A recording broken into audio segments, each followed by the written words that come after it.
You expect us to believe that your last name is Puddle? I don't want to sing anymore.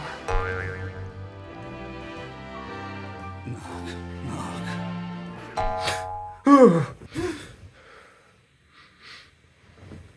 Not again. Oh. No. No. There's no way. There's no way. There's no way. Well, this is obviously a sick joke. What's on TV?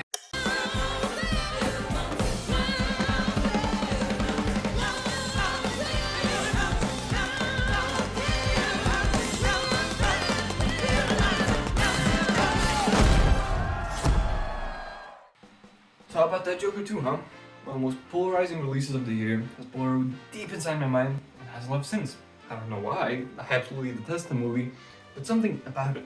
Everything surrounding it, its discourse, its subversive nature, it's so interesting, fascinating, and how it fails in those aspects is what I want to talk about here today. Now, I think it's important to preface that I think the first movie is fine.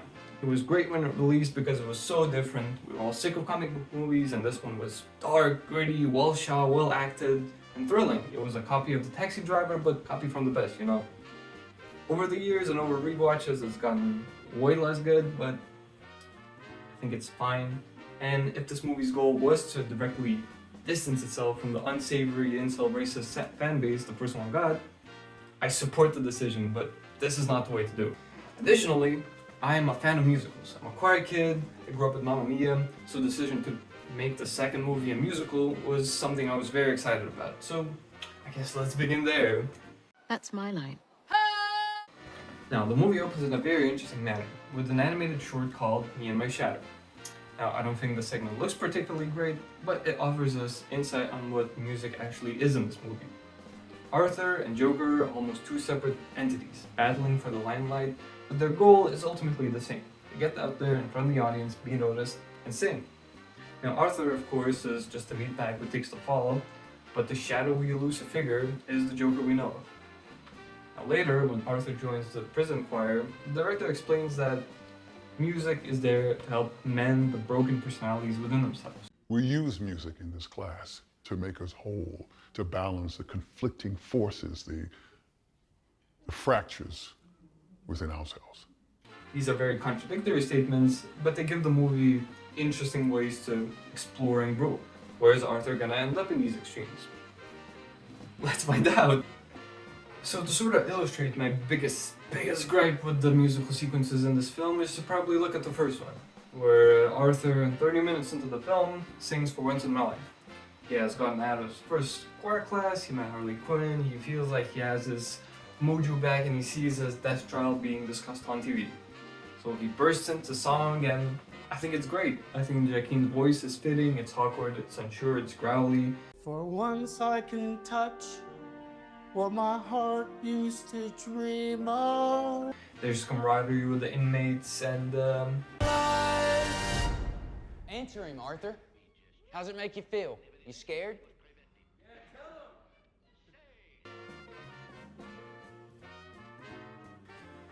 yeah, he doesn't really sing it. He just thinks about it. Even though there's a scene right after this where he's being left in the rain as some sort of punishment for riling up the inmates, like he did sing it, but no, he thought about singing it. He has the ability, actual ability to sing because he does it after, but this starts a trend in the movie where most musical sequences are not diegetic, they are dream sequences. The clown with his pants falling down. Here, to put it into perspective, Arthur, Joker, has six musical numbers in this whole movie. Two of them being diegetic scenes that, push the plot further.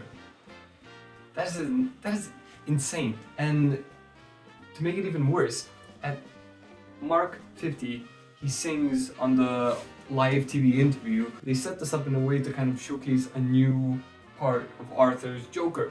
He's the singing clown. And an hour later, at the hour 50 mark, when the movie is pretty much begging to be over, he sings to Harley's voicemail. That's it. All the rest of the singing scenes are complete daydream nonsense. Now we might as well discuss Lady Gaga's character Harley Quinn, because this is who he addresses all the songs to. Arthur doesn't really have a motivation of his own.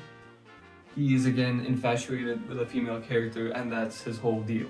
Yet again, the romance is completely purely fictional and imaginary, this time to a lesser extent, because they do share nice scenes like the first musical number they have when she lights the piano on fire and they escape the prison. That is nice, that works. There's a little gleeful face when he kind of starts falling in love with Harley and completely does. It works. I buy the romance at this point, but then Harley Quinn leaves the prison and she pretty much leaves the story in any immediate fashion. For the rest of the film, she's in the courtroom bench, literally like a passenger, just observing what's going on in the movie, looking disinterested for most of the time, and sometimes we cut back to her in the actual Gotham City to check up how she's doing.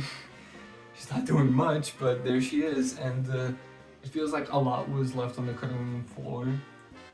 Gaga was very passionate about this movie. The album is, me re-recording new productions and completely reimagining all the music. And it really didn't show in the final edit. She's barely in it. She has no arc character. She's there to be infatuated with this idea of the Joker, push him towards it, and then get sad when he doesn't, and then break off the romance. Who cares? So basically, the musical scenes are fine. They are performed well. The song choices are fine in the context of a jukebox musical, but ultimately they are completely pointless. They are filmed in isolated locations. They're not very ambitiously shot. They're fine, they're pretty to look at, out of context. There's always a gesture. That's fun. Boom. That's fun. That's cool stuff. But as a musical, to have two scenes for your main character where he's actually singing, and to set up all these ideas with this opening cartoon and this, you make it a musical and you do nothing with it. The end. Now let's head over to the courtroom and see if things are any better there.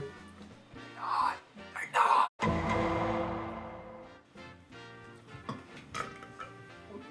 Now I'd say for a good courtroom drama, there are supposed to be cool revelations, tense scenes of conflict, and there's gotta be a good judge. Three things these courtroom scenes do not possess.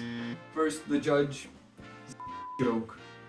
I don't understand how he's even a character. He keeps mentioning that this isn't a clown show. I will not allow this proceeding to become as unruly as it is outside, and I will not let you turn this into any more of a circus than you already have.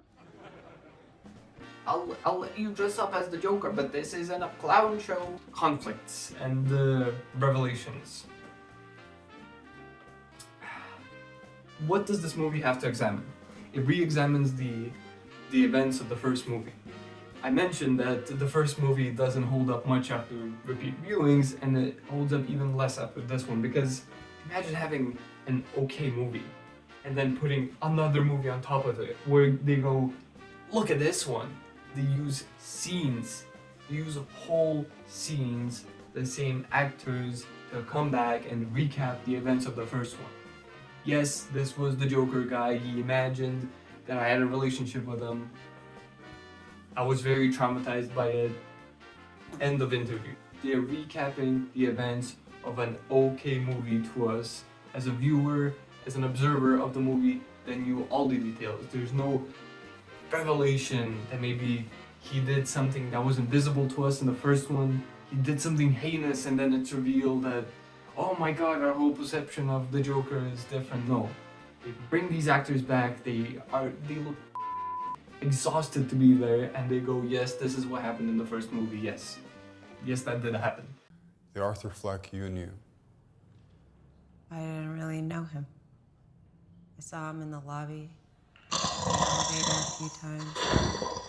The strongest scene is probably with Puddles because the actor is so good. He's trying his hardest to bring some sort of emotional conflict out of the scene, but he goes, "Arthur, you killed people and that traumatized me, and that is bad." And yeah, that's the highs and lows of this courtroom drama where nothing gets revealed. And yeah, the Joker, Arthur, actually fires his lawyer, which is a non-character, and he tries to, you know, pull the courtroom himself. He has no brain power and not enough drive to carry a whole movie. So when he's in the spotlight of this courtroom drama framing of the film, and he goes, "Oh, looky here, Mr. Puddles, is that your name?" Yes. Really? Really? Your last name is Puddles? What are we doing? What are we doing? What are these scenes? How do you get all these people here and then you record this and you go, "Yep, that seemed fine. I'm at the edge of my seat." It's perfect. Let's just skip over and let's talk about the meat and potatoes of the film, which is the Can't be who you want me to be. Got this? This video will be comprehensible and you'll be deemed a smart film guy. Yeah! Well, we come to the point in the video where fact meets reality, and we realize that this movie wasn't really about tackling the fan base of the first or deconstructing the mythos of the whole character. Not really. In this great interview conducted by Jim from IGN, we get a better understanding on Todd Phillips as the director's vision for the film. And while he doesn't dismay these other interpretations, it was more about the celebrity status that was placed on Arthur, this Joker mantle that he doesn't really want or kind of fit into, and Harley coming along and falling in love with him for the wrong reasons, and the tragedy of the whole situation. Nevertheless, whatever reading you choose, at the core of it all, you'd expect to find an emotionally resonant story. The first, whatever you want to say, was emotionally connected. You kind of related to Arthur in some way, and it was sad to see him go through all that. Why do you think I'm placing so much weight on the musical and the queer aspects? Because when you place them down, there's nothing beneath it. This movie is emotionally devoid of any impact or any feeling. So let's just go play by play and we'll look at that. Okay, so in the first film, we left Arthur in his delusion complete. He has become convinced that the world has pulled a massive joke on him. I'd say he even hears that song that's being played for him. Fully the maniacal Joker we associate with the character. In Joker 2, we pick up with him back at point 0. Time has passed and he's not the Joker anymore. He doesn't even do jokes. This time skip that abandons the narrative momentum of the first alienates us from Arthur. The prison system has beat him down, and we follow a person that's not interested in being a protagonist or someone who wants to escape through this double personality plea. He is done. And then Harley enters his life and manipulates him to pick up the mantle again. But this feels hollow. It's not through a visceral need, motivation, or something that paces the life-threatening court case at its core. It's just for the sake of frictionless affection. We're dragged through prison halls, court proceedings, and then a sing-song. Repeat, repeat. Arthur's time in prison is punctuated with the music-loving and abusive guard Jackie, and to a much lesser extent, the impressionable Ricky that walks in Arthur's shadow just like the Joker in the opening short. Ricky represents nothing about the Joker character. I'm just trying to make this a slight bit interesting. Then Arthur dons the suit again, faces the victims of his quote-unquote justice, burns a little bridge with Jackie, and lands himself in the electric chair with the catharsis of a fart. Arthur is then implied to be sexually assaulted by the guards. Yeah, that's a choice. End up killing Ricky in a blind rage. And he's not the Joker anymore.